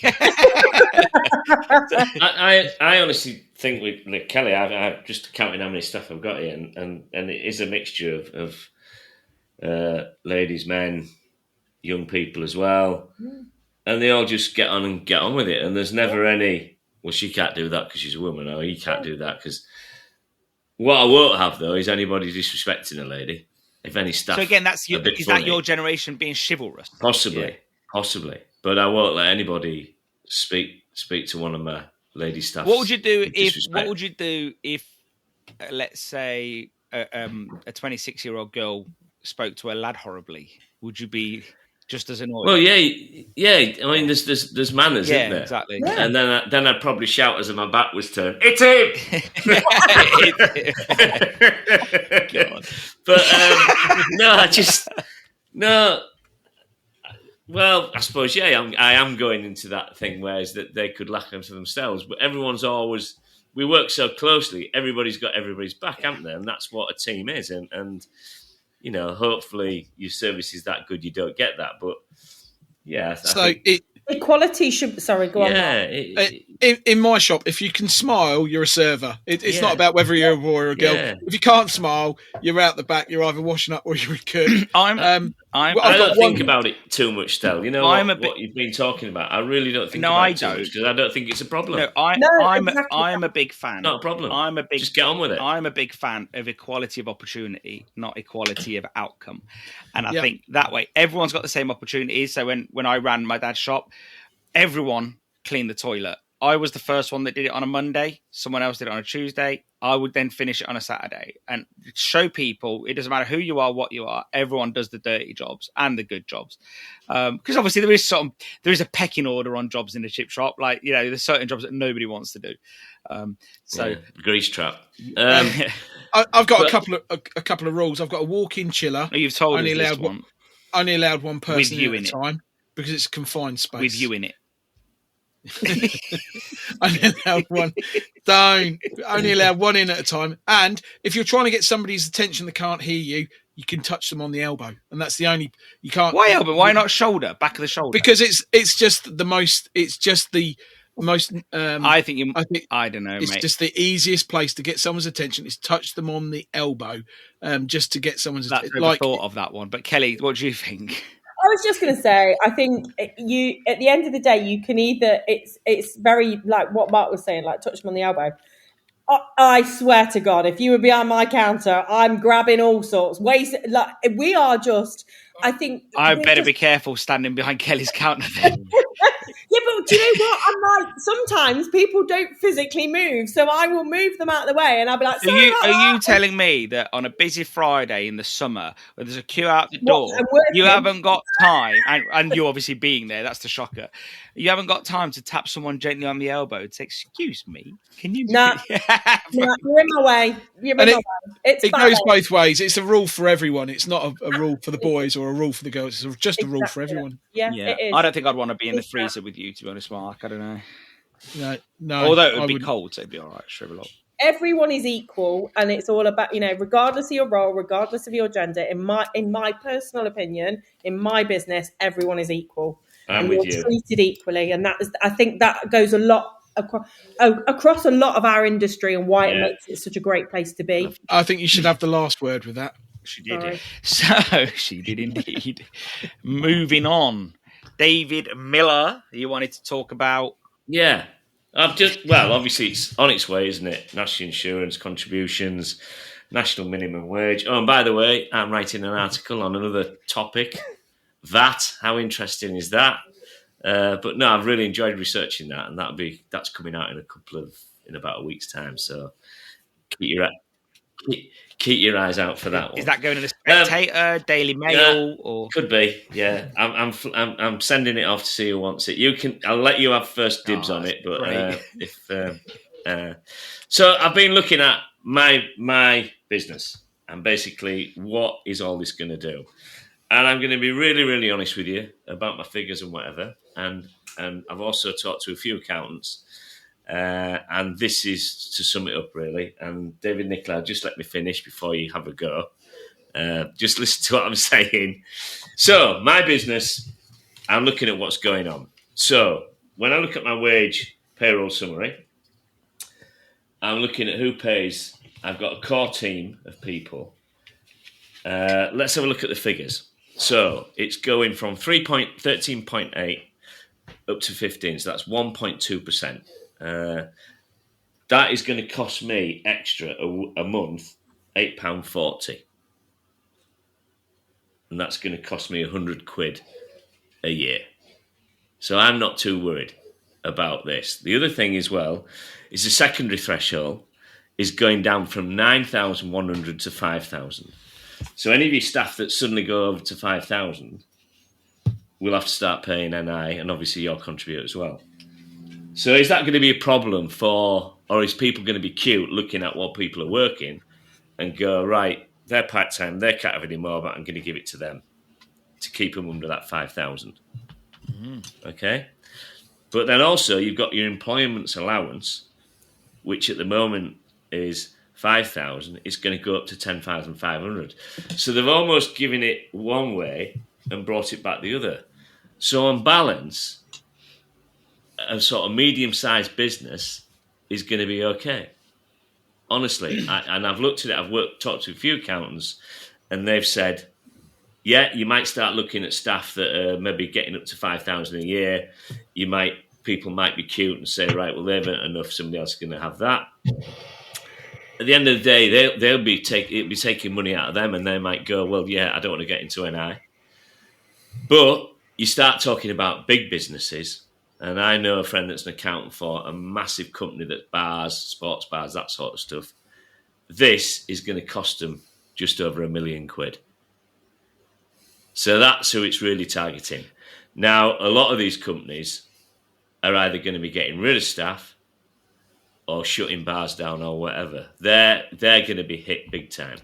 But I think for us, I think we're going to be okay from what I've looked at and what I've worked on. Let's go to national minimum wage. That's gone up to now to 12.21, 70p, 77p increase. 18 to 20-year-old going up to tenner. That's £1.40, 16% increase. And also, your 16, 17-year-olds have gone up to £7.55. That's £1.15 increase. I think for the younger people in our industry, that is right. And I wouldn't have been upset if it was any more. I would probably try and pay more. But this is who we need to get in the industry, is the young people. Because this is who gets it going. To me, it's the young people we need. So they should be paid a proper wage. And they should not be sort of abused, really, because they're cheap labour. They work just as hard on a Friday night as I do, if not more. Yeah. What's your thoughts on that? Go on, Kelly. So I completely agree with David. We have always done. We have always paid our younger workers the same as, if not more than, some of the baseline sort of minimum wage. I've always paid everyone based on their performance, not on their age, because I think that's really, really important, especially in our industry, or in hospitality as a whole, when I think people abuse that, exactly like you've just said. I think coming to the sort of increases, NI increases and all of that, I think some people, probably in hospitality across the board, maybe not bigger people, but smaller businesses, are going to suffer because they've waited till April instead of, this got announced in October. And I don't know about you guys, but within 6 weeks, I knew exactly what it was going to cost my business and how I was going to fix, within reason, that problem. I know a lot of people within the different industries, but friends of mine, hairdressing and beauty, that were like, oh, when April hits, I'm like, why are you waiting till April? You're like, this is a now problem, not an April problem, because it's too late by then. It's already happened. For us personally, it's going to cost me 50 grand, which is a lot of money. And the reason, we figured out that, we're going to have, that's without the price increases that are going to come from our suppliers, because obviously you can't predict those, but they are definitely on their way as well. But yeah, I do think that it needs to be looked at. And I definitely think that younger generations coming in need to be paid equally and they need to be looked after. But the reason it's hit us so hard is because we've got a lot of part-time staff. So where a lot of our drivers were under that threshold. Yeah. They're now being catapulted. Now going over. Yeah. And that's why it's hit us so hard. And it's made us look at potentially bringing in self-employment for our drivers, which is something we never thought we'd do. Can I ask you, Kelly, then? So it's your not your core staff in the shop, it's your drivers outside that have pushed that up. Yes. So all our drivers are employed by us because we felt that actually we're in more control of that. We've got like 30 drivers across 3 shops, and it's actually that's catapulted us over, and it's going to cost us a lot more money. Yeah, I was chatting to my accountant yesterday, and he said that one thing he's seeing with the larger businesses, let's say, is that they're probably investing more into capital equipment to sort of make staff more efficient. They'll probably reduce the need for more staff, but smaller businesses, let's say your local SME, which is like a local chip shop, they'll just close more. So they won't do a Monday lunch and a Monday night, and that way they can trim their staff a bit. And I wondered, is that something you guys have looked at? Well, we kind of work on fairly efficient hours anyway. We don't open Sundays, we dump Mondays just after COVID because it just wasn't worth it, and we found the other business, the customers just moved to a different night, and it becomes less of a. I think there's a certain mentality that it's almost a service at times, and you'll quite happily sort of lose a little bit from one side and hopefully gain it on the other. Those customers not going elsewhere, but where we are, we're a kind of closed loop. So if they're gonna come, they're gonna visit us, and if they don't come on, it'll probably come Tuesday, Wednesday, or Thursday. But yeah, we've not really looked at changing the opening times. The impact is fairly minimal for us. We've got quite a few part timers and a small core team. I'm more worried about the price rises coming in through the supply chain, because every time I've asked them what the effect is, they've just said, "Oh, there won't be one." But I know there will be. It's more the fact that we've not done the work and quantify what the effect is. So haven't figured it out yet. Bless me. I'm kind of worried about knee-jerk price reactions coming through as well, and not only that, but everything's. We're in. I mean, we talked about this last year. We're in a wages prices spiral, where your wages go up, your prices go up, and because the prices go up, inflation goes up. Because inflation goes up, your wages go up. And we're now in what I talked to you about this last year, and I said the worst case scenario is we're going to have stagflation, which is no growth but inflating prices, and that's where we are now. The economy is not growing at all. The growth that they're saying, 1% or 0.5%, whatever it is, it's kind of fiddled growth. So we're in a position where things are going to get more expensive, and more companies are going to be shutting down. But UK hospitality, Kate Nichols was talking about, is it a third of all hospitality businesses are underwater? And I'm presuming that they're part of bigger chains. So I'm just wondering, coming this year, we're going to start seeing some big businesses rationalising their outlets. We're already starting to see Halfords are shutting down ATS. They've shut in 89 branches. It's not just obviously just our industry, but moving away from it. They've got 600 branches in the UK. They're closing around 100 of them. The one in Doncaster has been on the news, and I was talking to somebody today who works there, and they've just cited the fact that tax increases, manpower increases, national insurance, and people probably sort of driving on bald tyres a bit longer to make them last. As it's having a real effect. So it's widespread across every industry, and there doesn't seem to be a plan to stimulate any growth other than saying we're pro-growth. So, sorry, Kelly, before you jump in, are you suggesting that if you just say pro-growth, it doesn't mean pro-growth? Well, you can say what you want, but if you don't do it. Yes, that's exactly what I'm saying. And I can say I'm pro not slapping you in the face while slapping you in the face. Doesn't mean I'm not slapping you in the face. It means I'm slapping you in the face, but I'm pro not slapping you in the face, but I'm going to slap you in the face.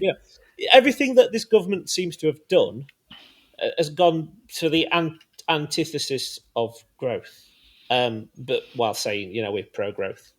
Yeah. I don't know. I haven't got any answers, mate. I can just observe what's going on and obviously comment on it. But I am kind of worried what's going to happen when our customers are going to be unemployed. Yeah. And their businesses start to shed. I mean, it's not, we're not isolated. Everything is connected to everything else in the wider economy. If companies start shedding staff, then they aren't going to have the disposable income to come and, enjoy our food. And that does worry me. We can't quantify it, though. Before Kelly jumps in, one of my customers says, I always vote Labour because they give my customers money to spend in my shop. And now they've just cut benefits, so maybe not. So, the reason why they've cut benefits is because there's no growth. Look, the truth is, if I'm honest, again, I think it's one of those things. They're going to say they're going to cut benefits. I think when we get to the end of that 4-year term, I bet your benefits aren't cut. As in, when I say benefits, I mean the whole welfare system.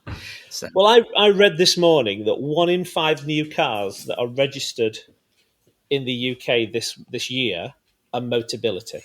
Oh. So they're free cars from the government. So we're literally printing money to give free cars away, and we're seeing that as positive growth. And it's like we're spending money so much faster than we're earning it. Yeah. And on the back of that, 1 in 5 families in poverty, but we've got a water fund as well. Yeah. While we're doing, so it's just like something's somewhere we'll give. Yeah, absolutely. And what that is, I just don't know.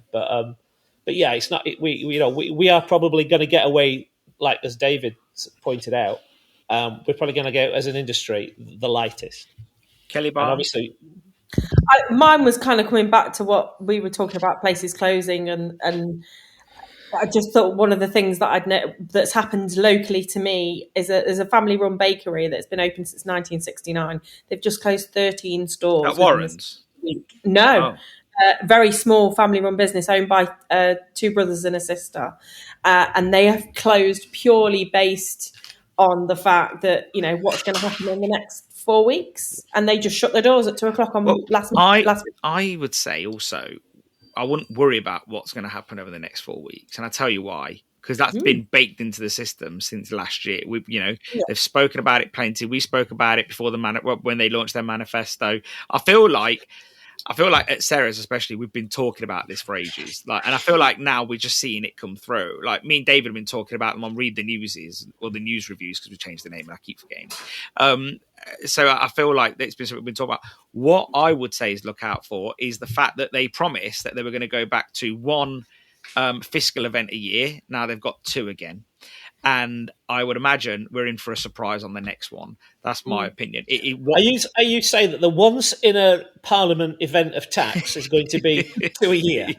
Well, that's true, because they've now said with everything going on, they're going back to 2. I think I need to find the article on that. Yeah, the spring statement. Yeah, when's that next week? And I think we're going to be in for a surprise on the next one, because the last one was a one-off, and I think we're going to have another one-off of a one-off. So yeah, you can always tax your way out of trouble, mate. Yes, absolutely. It's always worked that. Matt, unfortunately, Kelly, I'm sorry for you, but my point was really have a look at what's going on, and it won't be too frightening if you look at it. No, exactly. But I think it's how you handle it, isn't it, David? I think, like you said, it's doing the homework to make sure that you're protecting yourself and you're using your initiative as opposed to burying your head in your sand. And I think that's where it's going to go wrong over the next. Like you, I was on it straight away. And what's it going to cost us? And and I just thought, well, I'd highlight it because it's coming up, and be a lot of people thinking, what is it going to cost me? Well, if you actually do it, the one thing you've got to look at is the $5,000 one. That's where you might get caught out on. Yeah, Mr. Petrou. Yeah, I think we fired an email out to the accountant within about 3 or 4 hours, and they got back to us and said it's going to cost you, with the minimum wage increases and the tax contributions and everything, $6,000 a year. I think, well, you can easily cover that off. But obviously, I'm a much smaller business than you are, Kelly. Obviously, I don't do delivery as well, so if that's bitten you, you're going to have to just deal with that, aren't you? And restructure it so you don't get somebody else's. I mean, I don't know how the self-employment works, because I've been a company director for the last 30 years, so I know that inside out. But I'm not sure how the self-employed system works in terms of NI and contribution. So I really, we actually used. There was a government. Sorry, Mark, because I know you've got. No, it's okay. There was a government sort of click through. You click through. Sure. Thank you. Little expert system. Yeah. One of those that's been put into place to ask the question: do you deliver the food yourself, or is it how much of it can it? And so once we'd done that, for us personally, it was quite inconclusive based on what we do. But for some people, it might just help that there are things out there that to help you on the government website. And at the end of the day, your accountants are a source of knowledge, aren't they? Absolutely. Mark, sorry. And try to ask your accountant before you do it, because they get really upset when you do stuff and then told to fix it. Yeah. Yeah. So from my point of view, I'm looking at the bigger picture for my business, and I'm noticing certain things happening, and maybe you can say, this is happening for me as well, and that'll probably give me a bit of comfort. I'm noticing that my concern is that there's going to become a tipping point, and the minimum wage increase and the national insurance changes are going to bring about that tipping point. And the things that are contributing to me, increased prices in fish, and where we sit in the supply chain, although the national minimum wage and the national insurance isn't going to affect us, it's going to affect our suppliers, and that's going to filter down over the coming weeks, and it's going to drive unemployment. Unemployment's going to go up. People will feel as though they've got extra money to begin with, because the minimum wage has gone up for some people, so they'll have a bit more money in their pocket. But as all of this filters down, there'll be 1 or 2 people going out of work that can't replace that income. Prices will start to go up at supermarkets because these larger companies have got to balance their books. What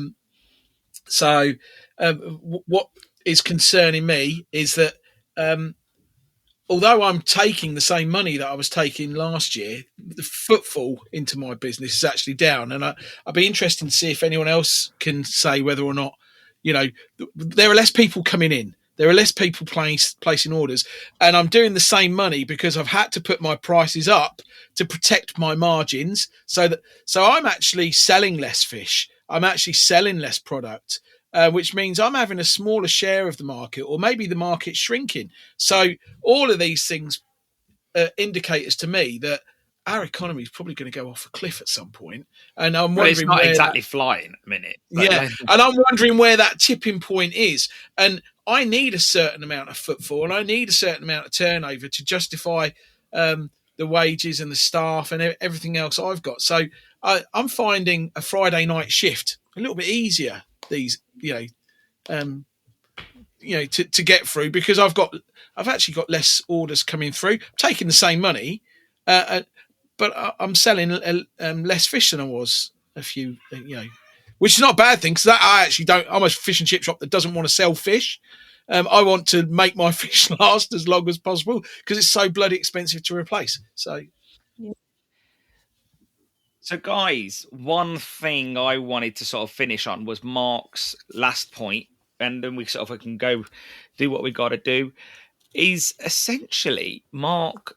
Well, it's all been discussed before, but essentially, it's actually Mark. Actually, rather than me butchering it, you sell it to us.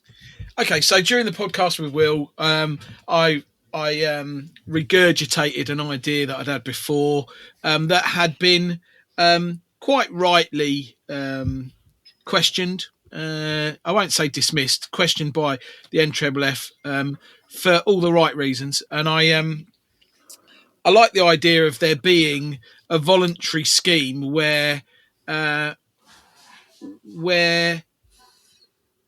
standardised portions are put out there, and you can say that we're a shop that subscribes to this idea. A standard portion of fish and chips is, the fish is 200 grams, the chips are 15 ounces, and that's what a regular portion of fish and chips should be. So when you buy from this shop, that's what you're going to get for your money. I probably haven't sold the idea too well. I guess what you mean more so is that's what you get for the portion. Yeah, that's what you get for the portion, yeah. So, and would that work top to bottom? So would it be, I don't know, a mini would be a 3 ounce, a regular would be a 6 ounce, a large would be a 9 ounce, I don't know, what's bigger than a large? A special would be a jumbo. A jumbo would be a 12. Would you go all the way? And obviously then people can set their own price though. Yeah, you set your own price, but I just think the idea of a customer knowing what they're going to get and how much how much it's going to be, the price would be regional, but I think it's something that's always been a challenge to the industry. When you go into a shop, you don't know what you're going to get for your money, and you feel as though what you're getting is a good portion or a bad portion. Well, if you know what you're going to get, then you can make an informed choice before you and I thought it was a good way of helping manage your margins and stuff as well. It's a beautiful idea in principle until you get some idiot down the road that thinks I'm going to blast you out the water by giving you a massive portion and charging the same because they know your portion. But you can't enforce it. And I think the point is that again that focuses on price. But what Mark's saying is, what if the guy down the road decided to do the same portion? Let's say it was the, I don't know, NFFF Guild of Portioning. I've just made up a whole phrase there. But let's say they're signed up to this, What about the Petrou Guild of Portioning? All right, okay. It's his bloody idea. Don't give it away. Okay, the Petrou Guild of Portioning. Credit where credit's due. Yeah. What about you, David Miller? What do you think? Don't we do that already? I don't know. Do we? No, I don't think we do. I mean, what size? All right, what size is your regular haddock? 7 ounces. And Mark, what size is your regular cod or haddock? About 200 grams and 7 ounces. Yeah, and David. Yeah, I'm a 6'7" for a regular one. Yeah, 9, 8, 9. It's either a little bit above, a little bit below 9, depending how good the knife is that morning. Yeah, chips for a large one. Well, you'll have to do it in grams for me, Mark. 5 ounces for me. 5 ounces for me. It goes with your light bite, which is 3 ounce. Regular is 10 ounces. Yeah. Large is 14. That's the one. The split. Yeah, but then if you jump to the Midlands, so lower than David, a regular chips would probably be more than. No, I reckon a regular chips would be more than your large, wouldn't it, David? Well, our friend Charlie Collins keeps telling us his regulars, 18 ounces? I don't know. I can't remember. Big one's 30 ounces? Yeah, I forget now. So, which is hideous, really. Don't know how they make money. Well, I think he charges appropriately, but he'll admit that he makes less margin than most. But then in Leicester, West Midlands, East Midlands, the portions would be quite hefty. I was at a shop in West Midlands about a month ago. Customer came in, ordered a regular chips, and no word of a lie, the chap emptied the chip box. Christ. Yeah. Wow. Bloody good idea, though, Matt. If everybody got onto it. Well, I guess we don't need everybody to sort of get onto it, but what would probably be really good is it's a bit like the Weights and Measures Act. If everyone signs up to it, they have a little thing on their menu saying we're a responsible portion. Yeah, that's what I'm trying to get to a point, where, right, so David, do I get any secondary? Then? No, 1 minute. I get more secondary dibs. Oh, you get third dibs. Couldn't you do that in a way if you actually? I mean, that would cost you nothing, but you could actually do it where you do all your menu with the calories and the weight, and it's there. They look at the board or whatever, and they choose to buy that. All the information's there for them. But I also think that we need to make a bigger deal of the fact that we collect VAT for the government. Our price is this, and we add 20%, which goes to the government in VAT. Or you take I don't think you siphon it off. Yeah, and I was at a shop the other day in. No. I mean, you siphon it. No, that sounded so wrong. Oh no. That's just just open a can of worms there, aren't you, mate? You siphon off 1/6 to send to HMRC. We don't siphon it off. We collect it. We are tax collectors. Right, we are tax collectors. We don't use the word siphon or pocket. That sounded wrong. Abstract. Good job you don't have a fish and chip shop. Yeah. Stell, it's good job you don't have a fish and chip shop anymore. But if someone's going to say that, it's going to be me. A lot of trouble. Or you either just cut this out of this podcast. I was at a shop the other day. Mackerel Sky Bee in York area. Where is it? Stamford. No, where is it? Stamford Bridge, SB. And then they had at the bottom of their menu 20% VAT. Nicely, really pointed out really well. We do that. All our prices include VAT at 20%. Yeah, all ours. Yeah, it's on every receipt. Yeah, on the receipt. Yeah, and I think nobody notices it though. No. They casually look the other way, don't they? But I'm convinced that more customers know about VAT than they make out because they always knock the electrician down when they say, "Oh, it's 100 quid," and they say, "Nah, give 80, mate." So they do know. If anybody's dealing with a tradie, they all knock them off with the VAT. So they know enough about VAT. They just pretend they don't know what VAT is. No one's been into my shop and said, if I pay you cash, will you knock 20% off? Would you take No it? one's ever said that to me. Would you take it? No, of course I wouldn't. I have a moral duty. If I do that, I can't moan about the potholes. You'd be like, I am not opening the till. This money is going into my pocket. You're a very bad man. You just walk around and see cash only, and you'll see see that. Joking aside, Mark, I think it's a great idea. It wouldn't, and not everybody has to implement it, but just some wording, like a bit like we're part of the Weights and Measures, blah blah blah. Responsible portioning, but you can't affect the price because then you get into a sticky wicket there with the price. Oh, you can't because it's all regional anyway. It's all regional. Yeah. Go on, David. Can I just finish on this note? It might make you laugh. So. My dad was a real character, absolute real. I mean, if I could walk in one of his footsteps, I'd have done my job.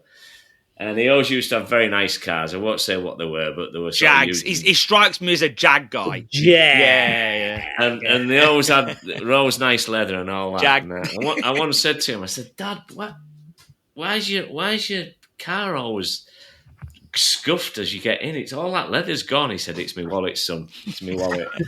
All right. It was definitely a Rolls Royce then. Well, look, on that note, guys, David's left us on a high. I want to thank you all. And Kelly, once again, I apologise for my mishaps and calendaring. But we are going to set a date tonight for the next two. So for April and May, we are going to set them. Nothing too far, and we can always tweak towards the time. But unless Kelly tells us No. No tweaking. No tweaking there.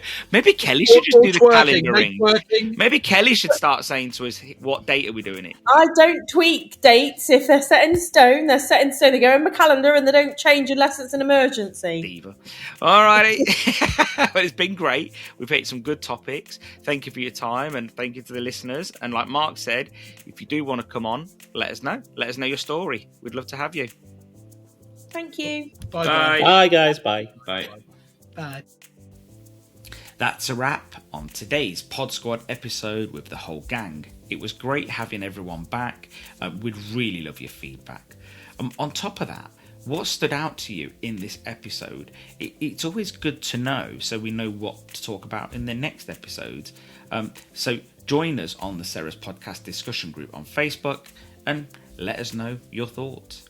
At Ceres, we're all about supporting your business, whether it's with top quality products or valuable insights. If there's something on your mind, reach out and we'd love to hear from you. It's become a bit of a cliche, but a bit of a saying, but for us at Ceres, we want to help your business thrive, not just survive. So thanks for listening to this episode of the Pod Squad, and I'll catch you in the next one.